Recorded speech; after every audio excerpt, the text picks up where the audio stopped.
आलीशान सरकारी बंगलों में रह रहे पूर्व मंत्री विधायकों को अब सरकारी बंगले खाली करना होंगे। सरकार ऐसे नेताओं पर सख्ती के मूड में है। इनको नोटिस दिए गए हैं और जल्द ही बंगले खाली नहीं किए गए तो इन पर बेदखली की कार्यवाही की जाएगी।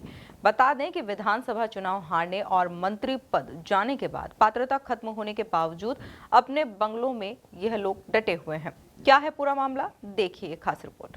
पूर्व मंत्रियों को आलीशान बंगलों का मोह, अब जल्द खाली करने होंगे आलीशान बंगलों खाली करने के लिए मिले नोटिस। जल्द पूर्व मंत्रियों को खाली करने होंगे बंगलों। दरअसल प्रदेश में कई ऐसे नेता हैं जो 2023 में विधानसभा चुनाव हार चुके हैं। इसके बावजूद वह सरकारी बंगलों में अपना खूंटा गड़ाकर बैठे हैं। इनमें कई नाम ऐसे हैं जो पूर्व की सरकार में मंत्री रहे हैं लेकिन विधानसभा चुनाव हार चुके हैं, जिस कारण इस बार ना तो वह विधायक हैं और ना ही कैबिनेट मंत्री। ऐसे में अब उन्हें बंगला खाली करने का नोटिस जारी हो गया है, जिसमें बीजेपी के पूर्व प्रदेश अध्यक्ष स्वर्गीय प्रभात झा के परिवार को नोटिस भेजा गया है। इस लिस्ट में पूर्व मंत्री रामपाल सिंह, पूर्व गृह मंत्री डॉक्टर नरोत्तम मिश्रा, पूर्व सहकारिता मंत्री अरविंद भदौरिया 2023 का विधानसभा चुनाव हार चुके हैं। इसके बावजूद वे बंगलों में 2 साल से डटे हुए हैं। पूर्व मंत्री यशोधरा राजे सिंधिया भी वर्तमान में विधायक न होने के बावजूद मंत्री रहते मिले बंगले को खाली नहीं कर रही हैं। पूर्व सांसद साध्वी प्रज्ञा सिंह का नाम भी बंगला प्रेमियों की लिस्ट में शामिल है।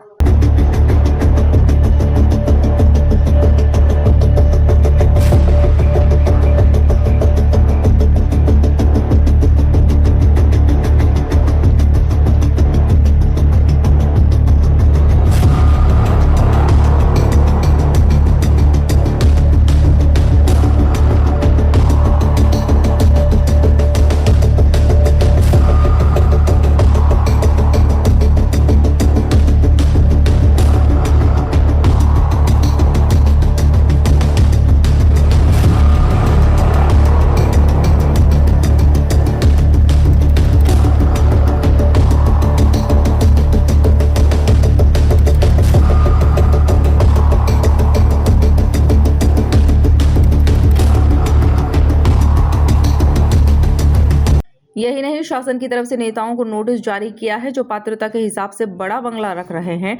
अब सरकार ने साफ कर दिया है कि पात्रता समाप्त होने के बाद किसी भी स्थिति में सरकारी आवास पर कब्जा नहीं रहने दिया जाएगा।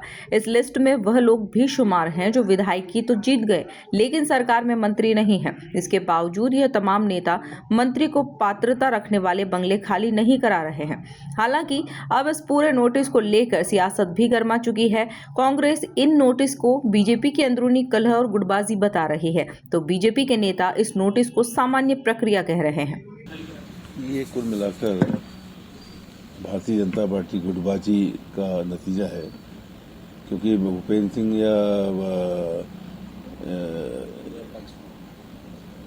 सिंह और मंत्री हैं थे और एमएलए हैं आज की तारीख में, तो एमएलएस का किस तरह से खाली कराएंगे। ये केवल भारतीय जनता पार्टी में चरम पर है। इंदौर का भी मामला देखें तो जो कार्रवाई नहीं हुई, जो पानी नहीं आया और गंदा पानी, ये केवल गुटबाजी का नतीजा है। मुख्यमंत्री वर्सेज कैलाश विजयवर्गीय, ये गुटबाजी के मामले हैं। चाहे मकान का हो, चाहे गंदे पानी का मामला हो, कोई कहीं वो लेने को तैयार नहीं है। उसकी भी जांच हाई कोर्ट के सिटिंग जज से करना चाहिए कि पानी जब वहाँ चेंज करना था, प्रोजेक्ट था, उसको सैंक्शन करके काम चालू क्यों नहीं किया। ये भी गुटबाजी का नतीजा है।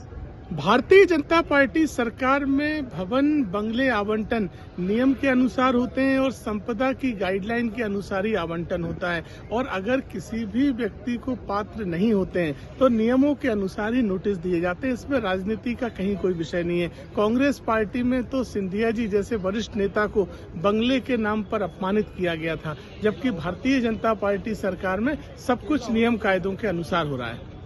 नोटिस के साथ ही मध्य प्रदेश में सियासी सरगर्मी अभी तेज हो रही है। दरअसल ये पूरा मामला सरकारी बंगलों से है और माननीय सरकारी बंगलों का मोह छोड़ नहीं पा रहे हैं, जिसके कारण अब उन पर बंगला छोड़ने का दबाव बनाया जा रहा है। लेकिन इन तमाम चेहरों में कुछ ऐसे चेहरे भी शुमार हैं जो मध्य प्रदेश में बीजेपी के कद्दावर नेता के तौर पर जाने जाते हैं। ऐसे में लाजमी है कि मध्य प्रदेश में सियासी बवाल खड़ा हो सकता है।